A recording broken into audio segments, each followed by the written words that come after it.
right. I'm going to call the July 16th Committee of the Whole to order at 6:33. Ms. Henry, would you call the roll, please? Alderman Moon. Alderman Hayden. Here. Alderman Krizak. Here. Alderman Emerson. Here. Alderman Scott. Alderman Van Busker. Here. Alderman Walters. Here. Alderman Azier. Alderman Myers.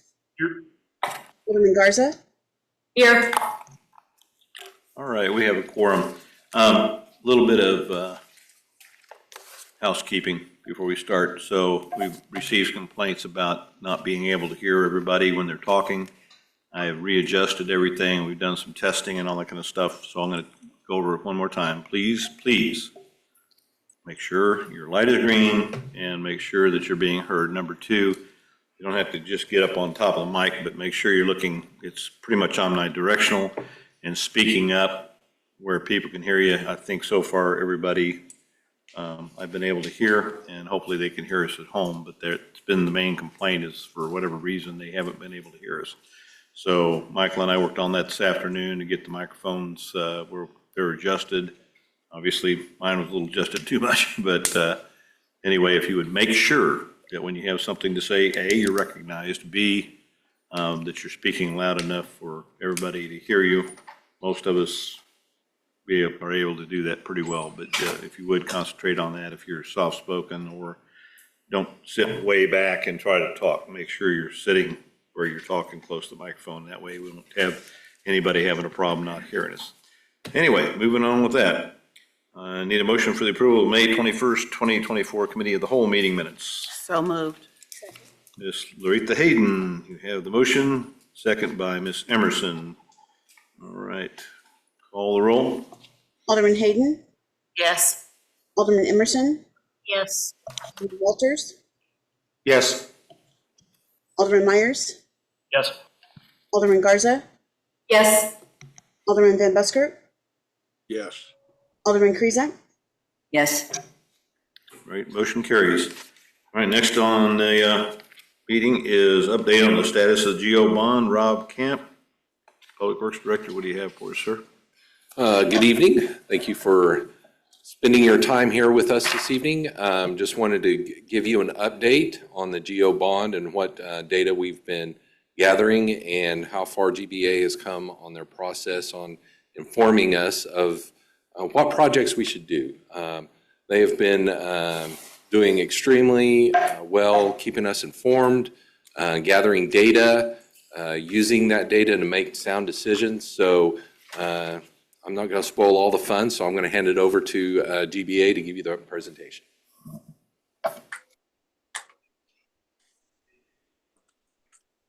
Good evening. How are we doing today? Fine. Would you introduce yourself and let us know who you are? Yeah, absolutely. My name is Daria Sakharova. I'm the project manager for this project with GBA.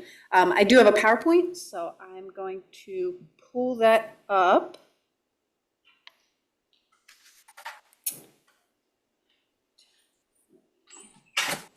Share the screen.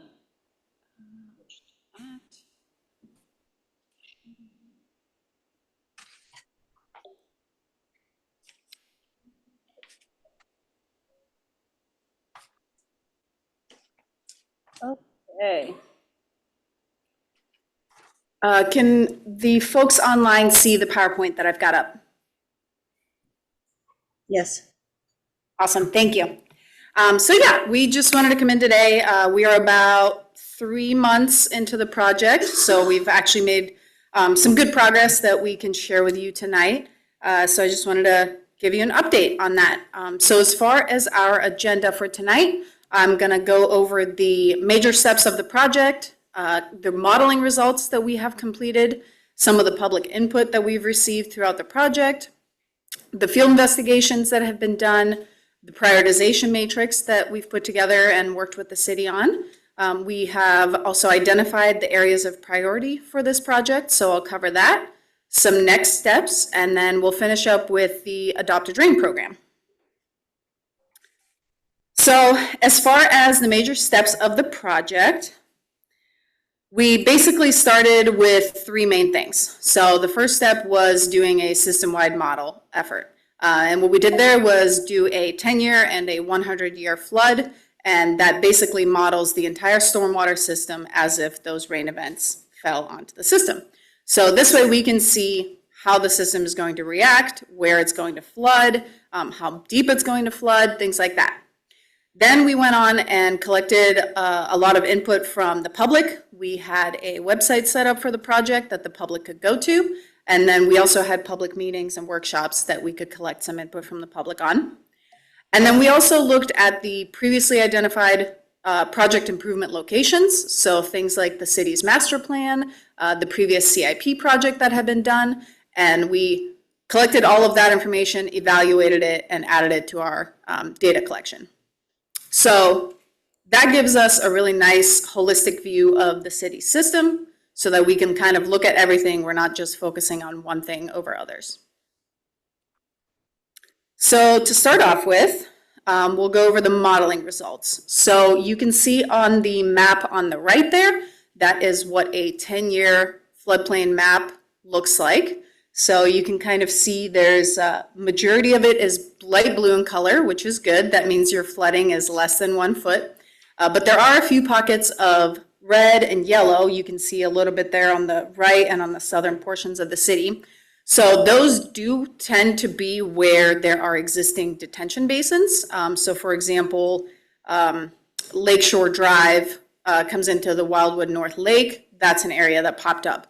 Which is good. We want that to be deeper than 1 foot. It's a lake, so that's the point of that. But there were some other areas just throughout town, for example, on streets where there's not enough storm system, or other areas that it was showing us some deeper flooding. So that's what we evaluated as part of this model, was really looking for those problem areas.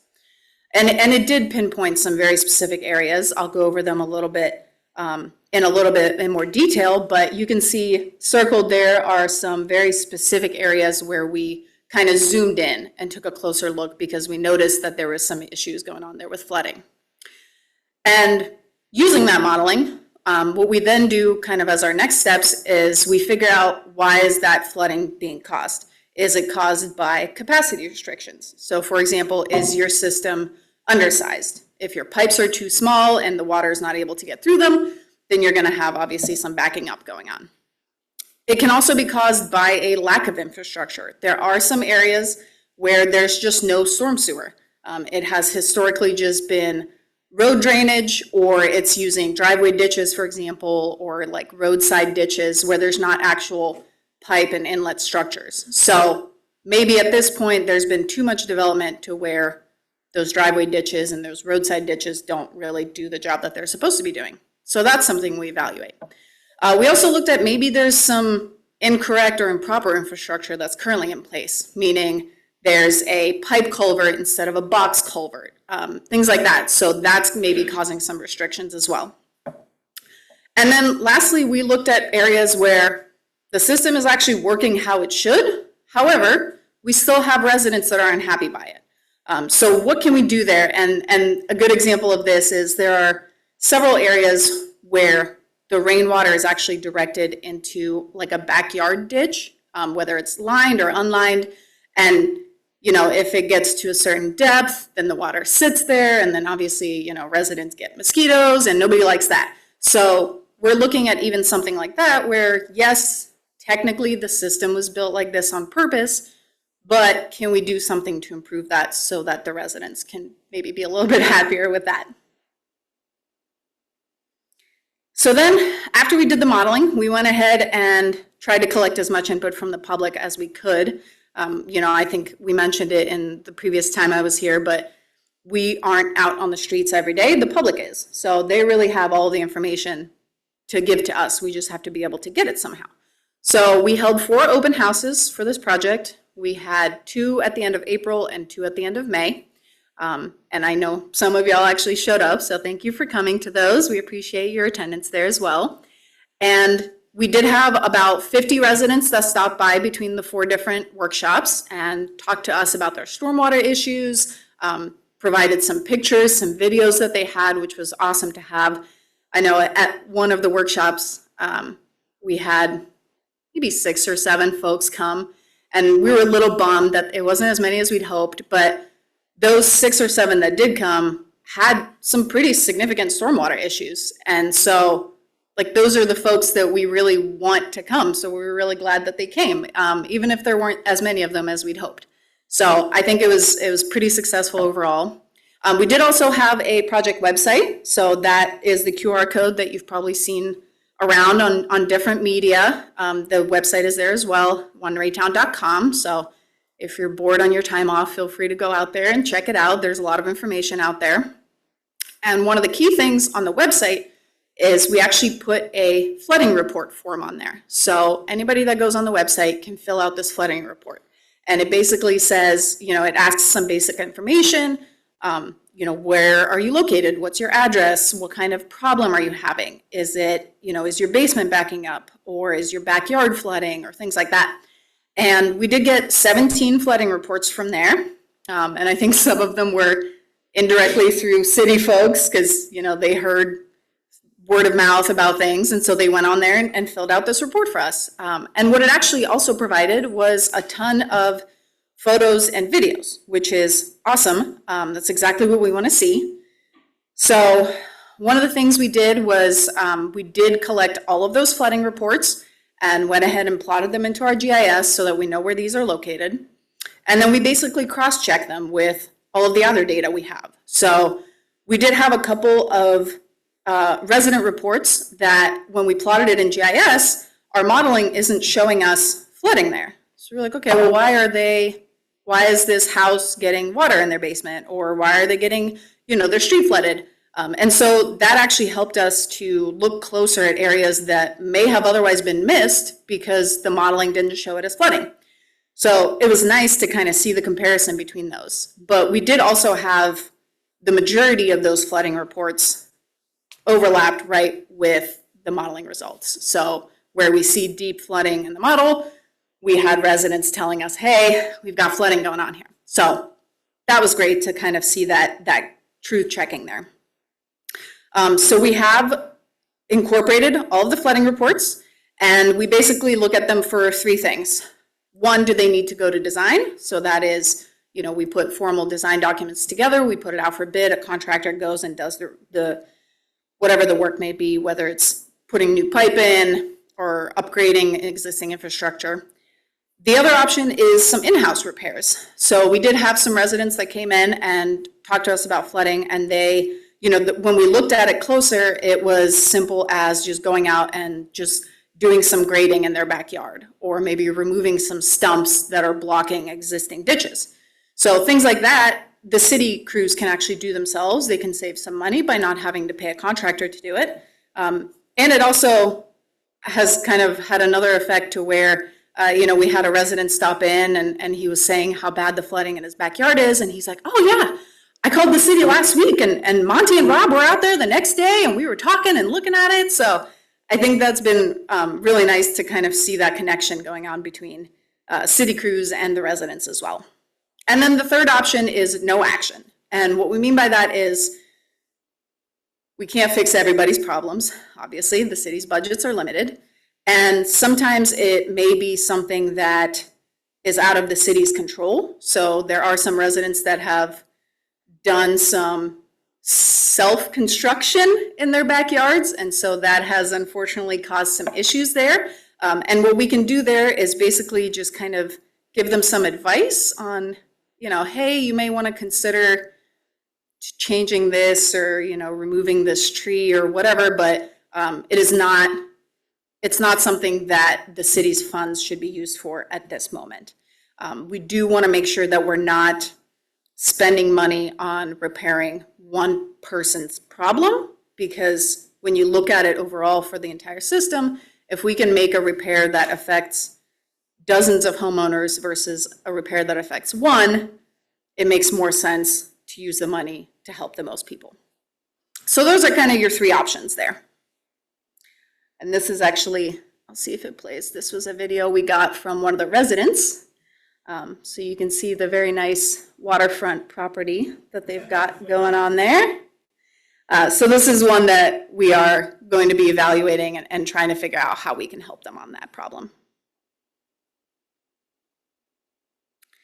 So for field investigations, there were some data gaps that had to be filled. We went out and evaluated some infalls and outfalls from some of the detention ponds, and that's just collecting measurements, figuring out where they're located, checking out the debris levels on those. We also collected some measurements on pipes and structures that had not been either found or hadn't been accessible previously. So things that were overgrown, things that had been buried, stuff like that that we had been able to expose or find during this process. And then we also looked for photographs, looked at and collected photographs of pipes that had been marked as poor. So we were basically just trying to collect more data so that we knew exactly what the condition is and what we needed to do to fix it. So there's an example of a creek bank that is not doing great. There's a couple of action shots there, you know, collecting some depth measurements, looking at some drainage. And that's a pipe that is needing to do some repairs to it. As you can see, this is a CMP pipe, which is corrugated metal. There is a lot of it throughout the city storm system, and a lot of it has that worn out at the bottom to where the water has just worn that away. So we're evaluating all of that to make sure that we can repair it. So then we looked at the prioritization matrix, and for those that were present for our interview, we talked about this a little bit in it, but this basically allows us to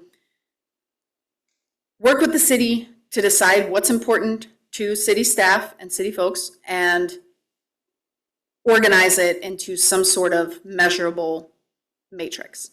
And then we take all of the project areas that we will decide on and we run them through that matrix and we score them basically. And it gives us an overall weighted score that allows us to objectively organize the different areas. Because again, we can't do everything. We don't have the funding for that. So we need to organize them somehow. And we don't want it to be just, well, we felt like helping this neighbor over this neighbor. We want some math behind it. So we had a couple-hour workshop with a whole bunch of the city staff. And we basically said, okay, just throwing darts at a board, what's important to you? You know, and you can see there's a whole bunch of papers there that they just spit out ideas and they spit out their, you know, what do they care about? Do they care about visibility? Do they care about the economic impact? Do they care about, are there easements existing there? So we put all of that on the paper. And then we started organizing it and categorizing it. So which things can go together? You know, level of service, that'll include your model outputs, that'll include your flood depth. Number of impacts, is that homes, is that people, is that businesses, things like that. So as you kind of go left to right in those pictures, you see that it gets condensed more and more. And then once we had all the important items up there, we could organize it and prioritize it. So the picture on the right there shows you the final 9 that we ended up with, and the weighted score in red is how important that is. So number of impacts we decided was the most important one because we want to help as many folks as we can. So we weighted that one the heaviest. So that'll get a weight of 4. And then you have level of service and visibility and safety improvements that were all ranked the same. So we're going to weight those at 3. And then life cycle and environmental impacts were weighted at 2. And then we had systemic or watershed improvements, multi-departmental organizational benefits, and alternative funding as the bottom 3 that were important. So those get a weight of 1. Does that make sense? Okay. So then this is what our matrix ends up as. You can see the items on the left there that I just talked about, and then each of the site areas goes from left to right. And so what we will do, we're waiting to get the conceptual costs put together before we complete this matrix. This is kind of like the final touch that we will do once we have all of the information so that we can really compare it apples to apples. So then we will go through with the city and we will go ahead and rank all of these and we'll have a final score at the end. So what have we identified as areas of priority? we know where all of our issues are, or most of them, hopefully as much as we can know. We know what our highest priority focuses are based on that matrix workshop. So now we can really get into the actual design and cost estimates. So we do have 16 areas identified as quote unquote priority, which sounds like a lot, and it is. But they are a combination of, things we identified through modeling, residents' complaints we received, and then also those previous CIP areas. So we really wanted to make sure that we were covering all of those bases, that we're not just looking at one thing over another. So this is a map that shows you where the top priorities are right now. Now, not all of this will get done under this bond. Obviously, that's way more than the 7.2 million that the bond money has, but these are all places where improvements can be made. Can they be left like this? Yes. The city has functioned like this so far. I think some residents will be pretty angry if we don't do something. So we will run all of these areas through that prioritization matrix, and we will come up with what your number 1, 2, 3, and so on will be. And then as long as we have the funding, we will do as many of these as we can. The goal is really to squeeze as much as we can into that GO bond funding as we can. So that is the goal. 3 of these, as you can see right there, are actually already designed. So that is the 59th Street project, the Woodson Road project, and the 83rd Street project. So those are actually going to be going to construction here pretty soon.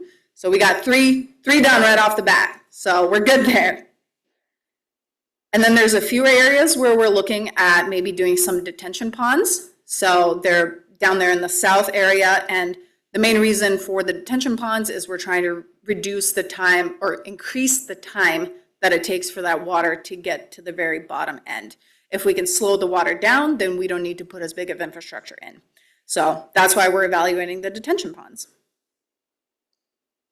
And then those blue dots are actually the previously identified CIP projects. So you can see that there's some really nice overlap between what our data showed us as priorities and what had been previously identified as important issues. So that's great.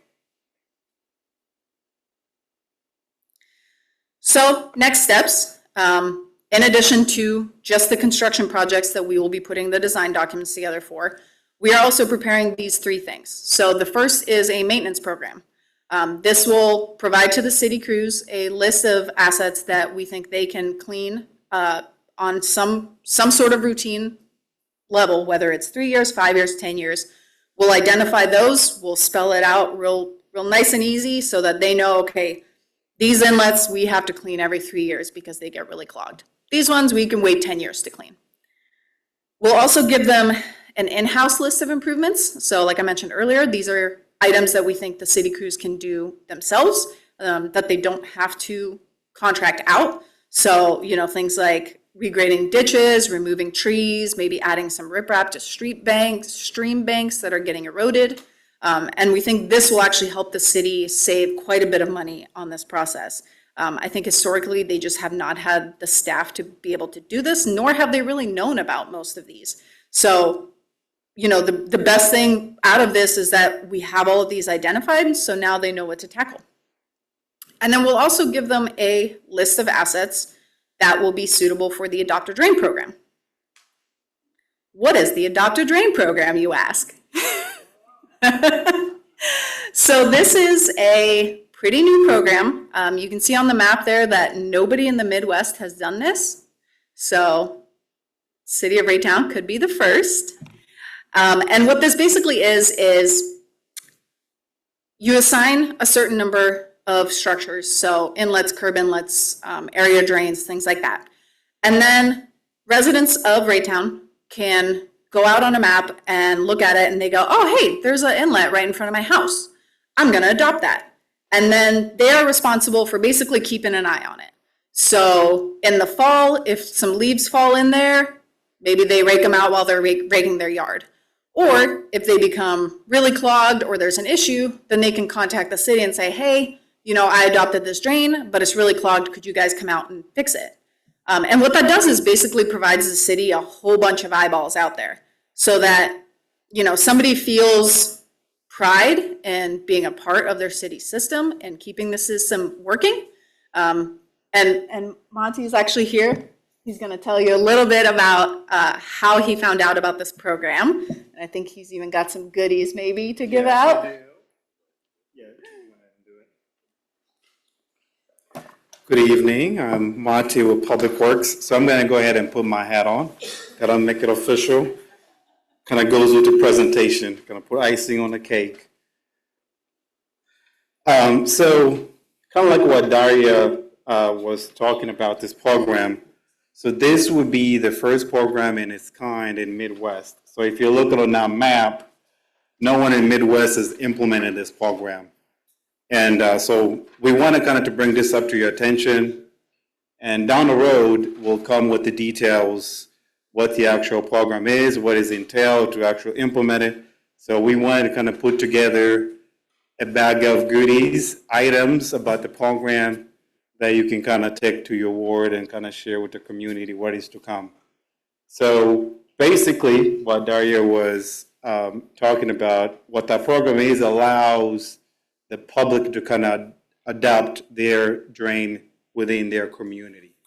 What's fun about this program is they get the opportunity to kind of name them and take really ownership. So what he does is, from a public agency standpoint, it keeps our water clean.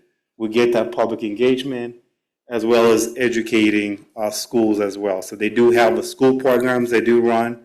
So we wanted to kind of show you guys some of the merchandise that comes with this program. See, the participant, they will log into a site.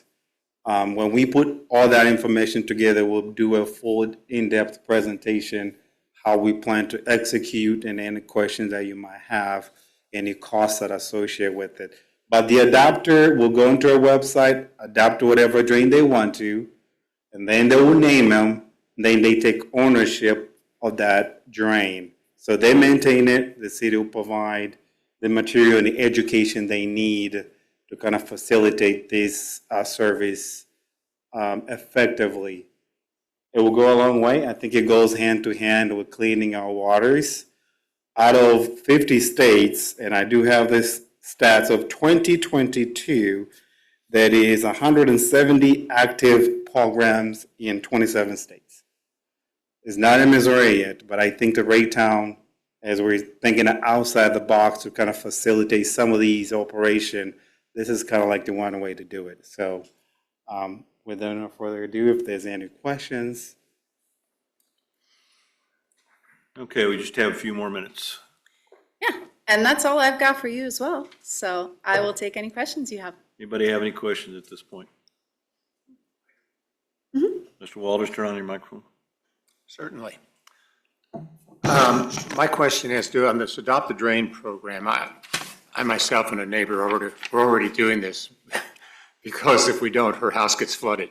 Yeah, absolutely. And I understand the problem, and really it comes down to just removing the debris in front of the drain. Right. I've noticed that there seems to be an uptick in our community of people who are raking their leaves and pushing them out onto the street. I know in the past, our police department would go through and they'd say, you have to take this off the street and put it back in your yard. And so this is not something that you would proactively do, but I'm speaking to city staff, I guess. We need to go back to those ways of saying, this is the way we do it properly. We can't, we're not in the 15th century and we throw the garbage out the street, you know. So we push it back in their yard and make sure that they understand they have a responsibility to clean up their stuff. Yeah, absolutely. I think probably the most beneficial aspect of the program is the public education that comes with it. I think a lot of folks just don't realize, they think, oh, this just goes, to the creek or whatever, and I can just put the leaves there. So I think it'll help too Well, I agree with you on the education is an important part, but also I think the enforcement is part of the education. Yeah, absolutely. So, Yeah, very true. thank you.